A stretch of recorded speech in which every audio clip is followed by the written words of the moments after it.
बिस्मिल्लाहिर्रहमानिर्रहीम। अस्सलाम वालेकुम नाज़रीन, आप यूट्यूब चैनल देख रहे हैं। मैं इमरान खान हूँ। एक मरतबा फिर खोदा पहाड़ और निकला चूहा, और वो चूहा भी बल्कि चूही निकली और मरी हुई।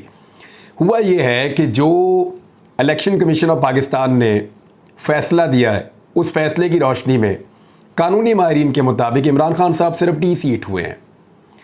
यानी उनकी नाअहली इस नौइयत की है कि वो इसी टर्म के लिए जो है वो डी सीट है। वैसे भी उनको कौमी असम्बली नहीं जाना था, इससे पहले भी उनको बार बार बुलाया जा रहा था। ये तो लगता है कि इमरान खान के लिए सहूलतकारी की गई है।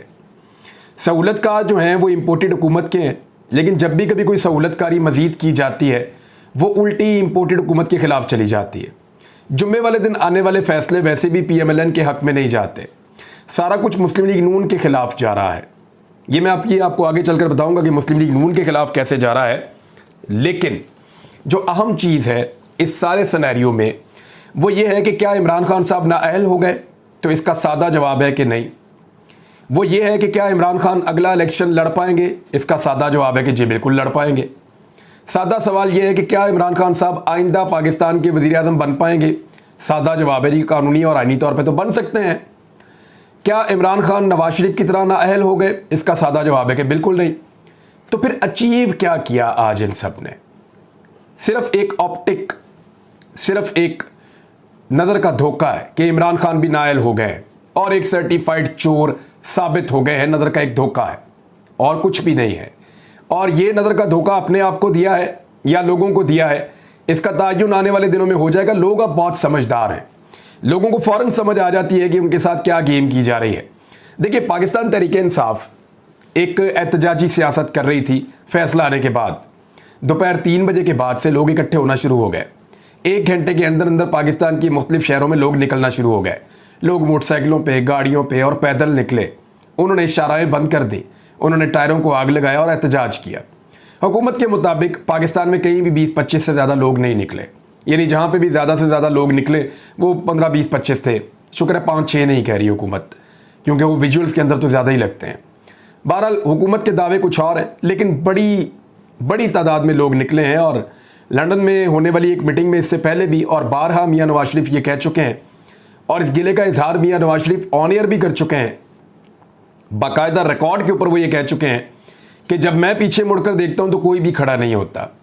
यानी मियाँ नवाज शरीफ ने हमेशा ये शिकवा किया है और इस मरतबा दोबारा उन्होंने वही शिकवा किया है कि हमारी पार्टी को क्या मौत पड़ती है जब कभी हमारे खिलाफ फैसले आते हैं, या जब कभी हमारे खिलाफ ऐसी कोई एक्टिविटी होती है या कोई कदम उठाया जाता है, तो हमारी पार्टी के कारकुन या हमारे लोग बाहर क्यों नहीं आते। उसकी वजह है कि PMLN एक पॉलिटिकल पार्टी टाइप की चीज़ तो बनी हुई है, लेकिन मफादात का एक टोला है। मुख्तलिफ लोग हैं, मुख्तलिफ ग्रुप हैं, मुख्तलिफ तबकात हैं जो मफादात के लिए इकट्ठे हो गए हैं। आप देखें PMLN का कारकुन कभी मार खाने के लिए नहीं निकलता, आप देखें कभी इनकलाब के लिए नहीं निकलता, लेकिन जैसे ही हुकूमत आ रही हो तो वो इकट्ठे हो जाते हैं। हर एहतजाज के लिए, हर जलसे जुलूस के लिए सरकारी महकमे चाहिए होते हैं और उनकी मदद से ही जलसे जुलूस किए जाते हैं। अब जब से इमरान खान साहब ने पंजाब में हुकूमत वापस ली है, आप गौर कीजिए कि शहबाज शरीफ ने, हमज़ा ने और बाकी लोगों ने जलसे जुलूस बिल्कुल बंद कर दिए हैं। जब हमज़ा शहबाज की हुकूमत थी तब सरकारी वसाइल को इस्तेमाल करके जलसे जुलूस किए जा रहे थे। इमरान खान साहब ने इस फैसले को जो है वो मुस्तरद किया है। और इमरान खान साहब का कहना क्या है ज़रा ये आप सुन लीजिए। उन्होंने कहा कि इलेक्शन कमीशन का फैसला जानिबदार है और साजिश है, और उन्होंने अदालत जाने का ऐलान कर दिया इमरान खान साहब ने। इमरान खान साहब ने तोशा खाना रेफरेंस में नाअहली से मुताल्लिक इलेक्शन कमीशन के फैसले को जानिबदार और साजिश करार दिया। एक तो उन्होंने एक बयान रिकॉर्ड करवाया, काफ़ी देर तक रिकॉर्ड होता रहा, लेकिन उससे पहले वो अपनी पार्टी के लोगों से मिले। उन्होंने अपनी पार्टी के लोगों से मिलकर इस फैसले का जायज़ा लिया। जब उन्होंने जायज़ा लिया तो पार्टी ने, जो वहाँ पर कानूनी माहिरीन बैठे थे, उन सब ने बताया कि कानूनी नुक्ता नज़र से इस फैसले की कोई हैसियत नहीं है, ये तो 1 मिनट के अंदर उड़ जाएगा। जब भी ये आज़ाद अदलिया के सामने जाएगा और जजेस आज़ादी से इस फैसले को देखेंगे और वकला वहाँ पे खड़े होकर जिरा करेंगे और अपने केस पेश करेंगे अदालत के सामने, तो फौरी तौर पे ये फ़ैसला मुस्तरद हो जाएगा अदालत में, और इलेक्शन कमीशन ऑफ पाकिस्तान के इस फैसले की कोई कानूनी हैसियत नहीं बचेगी। तो ऐसे में पाकिस्तान तहरीक इंसाफ का मुतफ़िका फ़ैसला आया कि इससे घबराने की या परेशान होने की कोई ज़रूरत नहीं है। इमरान खान कल भी अहल थे इलेक्शन लड़ने के लिए, अभी अगले इंतखाबात आ जाएं तो इमरान खान साहब दोबारा अहल हैं इलेक्शन लड़ने के लिए। और वो इलेक्शन लड़ भी सकेंगे और ये फैसला उनका कुछ नहीं बिगाड़ सकेगा।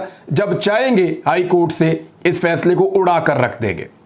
उसके बाद कोई जवाब नहीं बनता था कि इमरान खान साहब एक लॉन्ग मार्च में कन्वर्ट करते या इस एहतजाज को मजीद गुस्से में चार्ज करते और लोगों को इस्लामाबाद आने के लिए कहते।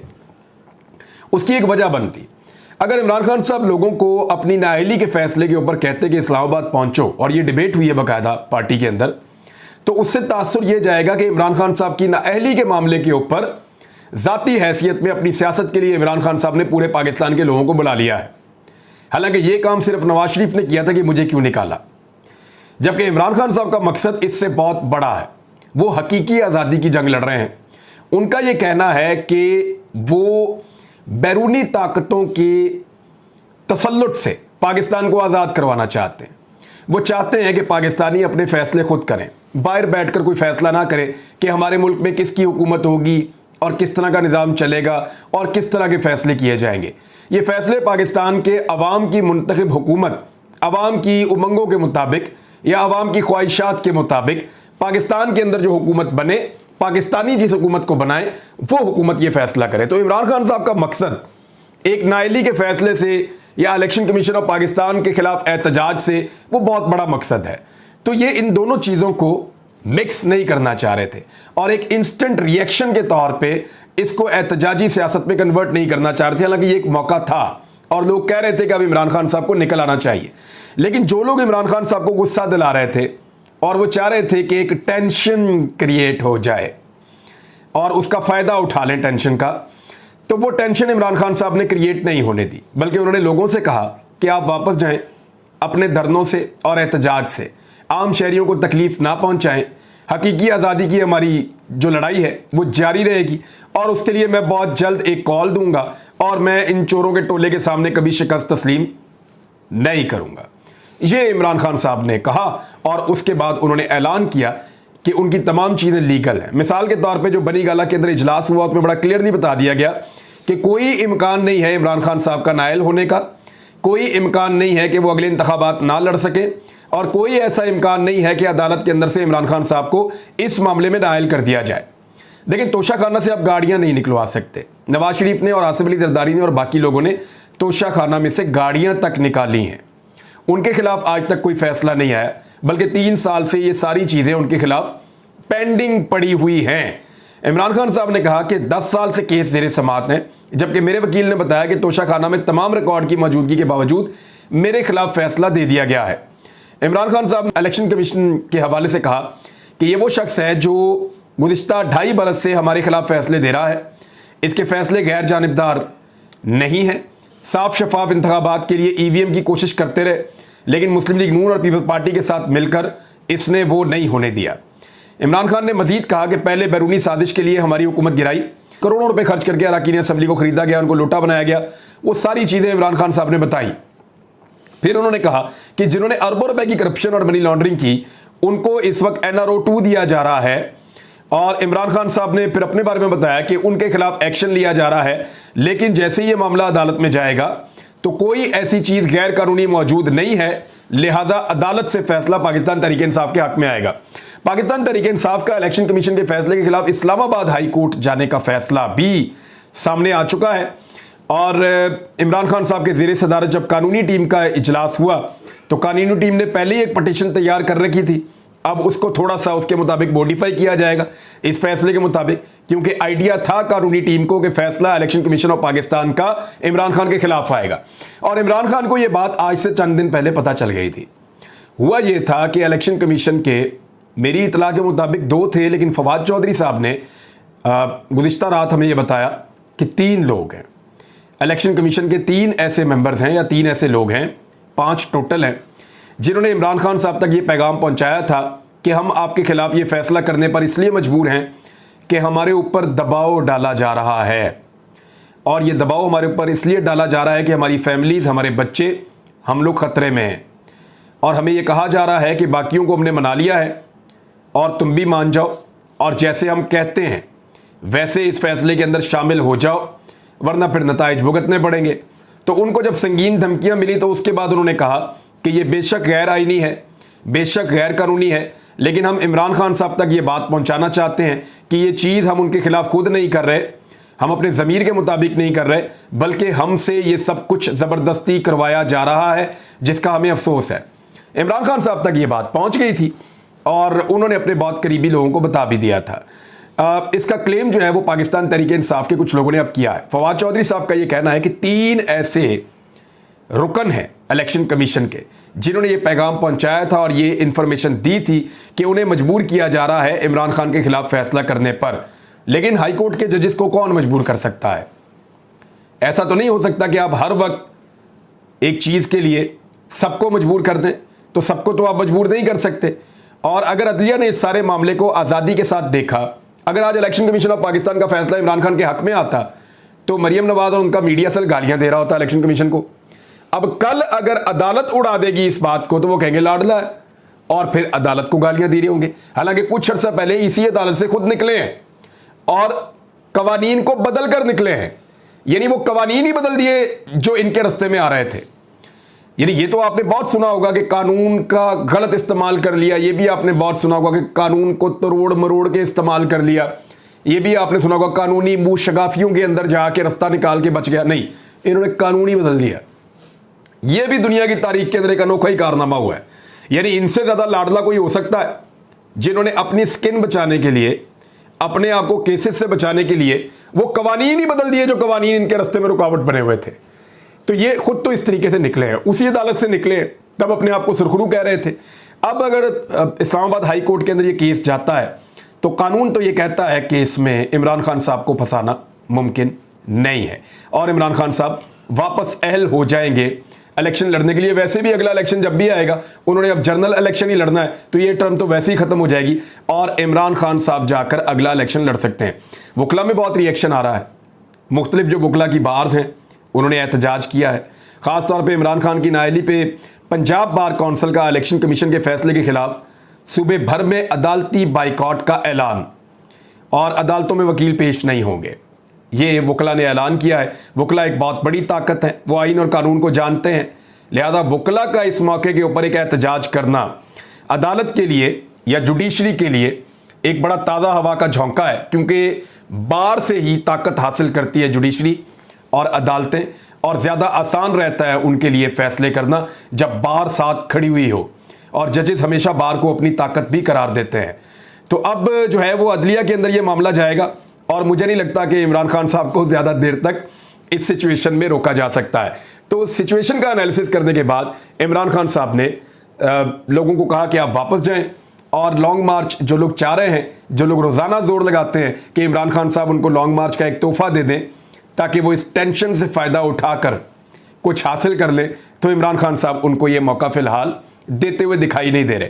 फेटफ की ग्रे लिस्ट से पाकिस्तान निकलकर वाइट लिस्ट में आ गया है, पाकिस्तान के लिए एक बहुत मुबारक मौका है और इसकी पूरी की पूरी जो मुबारकबाद दी जानी चाहिए वो पाकिस्तान तहरीक इंसाफ की हुकूमत, हम्माद अजहर, ब्यूरोक्रेट्स की वो टीम जिसने इसके लिए दिन रात काम किया, और फिर अफवाज पाकिस्तान को भी देनी चाहिए, क्योंकि जनरल कमर जावेद बाजवा और फैद हमीद ये लोग उस वक्त अहम पोस्टों पर मौजूद थे और ये बड़ी मुश्किलों से आमादा करते रहे हैं पार्लियामेंटेरियंस को कि आप फैटफ के लिए जो कानून साजियाँ हो रही हैं, जो इमरान खान साहब कर रहे हैं, आप उसमें रुकावट ना डालें। यानी फैटफ में जब लास्ट टाइम कानून साजी हो रही थी तो ये ज़रा आप मनाज़र देखिए, ये बाइकआउट हो रहा है। इसमें आप ये तस्वीर देख के आपको अंदाज़ा हो जाएगा, हिना रब्बानी खर जो आज इसको सेलिब्रेट कर रही थी और इसको अमेरिका की मदद करार दे रही थी। आज वो कह रही थी कि अमेरिका की वजह से पाकिस्तान फैटफ की ग्रे लिस्ट से निकला है। ये हिना रब्बानी खर ने ये तमगा अमेरिका को पहना दिया है और ये हिना रब्बानी खर ये देखिए ये बाइकआउट करके जा रही हैं। ये जिस वक्त फैटफ के ऊपर कानून साजी इमरान खान साहब करवा रहे थे, ये बाकी भी सारी की सारी मुतहदा अपोजिशन जिसमें फजल रहमान की जमात, नून लीग, पीपल्स पार्टी, ये के सारे देखें बाइकआउट करके जा रहे हैं। ये फैटफ के कानून साजी में इन्होंने हिस्सा नहीं लिया था और ये अपने आप को इससे बाहर निकाल रहे थे और ब्लैकमेल कर रहे थे कि हमें एनआरओ दो, नहीं तो हम फैटफ का कानून जो है वो बिल पास नहीं होने देंगे। उस वक्त फौज ने फिर रोल प्ले किया था और जैसे भी वो डंडे पे बिठा के इनको वापस लाए थे और लाकर कहा था कि नहीं आप ये करें। तो ये सारा क्रेडिट जो है हम्माद अजहर, उनकी टीम, इमरान खान साहब और जाता है पाकिस्तान की फ़ौज को कि उन्होंने पाकिस्तान को फैटफ की ग्रे लिस्ट से निकाला। तो जून 2018 में फैटफ की ग्रे लिस्ट में पाकिस्तान गया था और पीएमएलएन ने जो हरकतें की थी अपने दौरे हुकूमत में, उनकी वजह से पाकिस्तान फैटफ की ग्रे लिस्ट में गया था। इमरान खान साहब ने 4 साल तक बड़ी मेहनत की, 3.5 साल तक, और बड़ी मेहनत के बाद अब पाकिस्तान फैटफ की ग्रे लिस्ट से निकला। ये कोई एक बटन नहीं है जिसको आकर कोई दबाएगा तो वाइट लिस्ट में और दोबारा दबाएगा तो ग्रे लिस्ट में, नहीं। इसके पीछे सालों की मेहनत होती है। धकेलने के लिए, फैटफ की ग्रे लिस्ट में जाने के लिए भी आपको काफ़ी कारनामे करने पड़ते हैं तो आप जाते हैं, निकलने के लिए भी आपको काफ़ी काम करना पड़ता है तो आप जाते हैं। ये जितने लोग बाइकआउट कर रहे थे फैटफ के बिल्स का, वो तमाम लोग अब उसको सेलिब्रेट कर रहे हैं और आकर अपने जो है वो क्रेडिट लेने की कोशिश कर रहे हैं। तो इस चीज़ को बड़ा क्लियर रखें कि इसके ऊपर क्रेडिट सिर्फ पिछली हुकूमत को और पाक फौज को दिया जा सकता है। ये तो वो लोग हैं जो उल्टा पाकिस्तान को फैटफ की ग्रे लिस्ट के अंदर फंसाने में शामिल थे और पाकिस्तान को ब्लैक लिस्ट में डालने के ख्वाब उस दौर के अंदर ये लोग देख रहे थे। पीएमएलएन का मैंने आपसे कहा था ना, उनके लिए मुसीबत बहुत बढ़ गई है। पीपल्स पार्टी बेनिफिशियरी है अब तक जो भी हुआ उसकी। पीएमएलएन सबसे बड़ी लूजर है। आने वाले वक्त में आप देखेंगे कि वो मजीद गुस्से में आते चले जाएंगे और परेशान होते चले जाएंगे। ना इकॉनमी उनके काबू आएगी, ना गवर्नेंस उनके काबू आएगी, और ना ही अवाम का वोट, उसका रुझान जो है वो पीएमएलएन की तरफ जाएगा। ऐसा कुछ नहीं होगा। और मियां नवाज शरीफ साहब ये जो शिकवा अब उन्होंने किया है कि हमारे लिए लोग क्यों नहीं निकलते, ये शिकवा तवातर के साथ करते हुए आपको सुनाई देंगे। अब तक लिखते हैं, अपना ख्याल रखिएगा, अपने इस चैनल का भी। अल्लाह हाफिज़।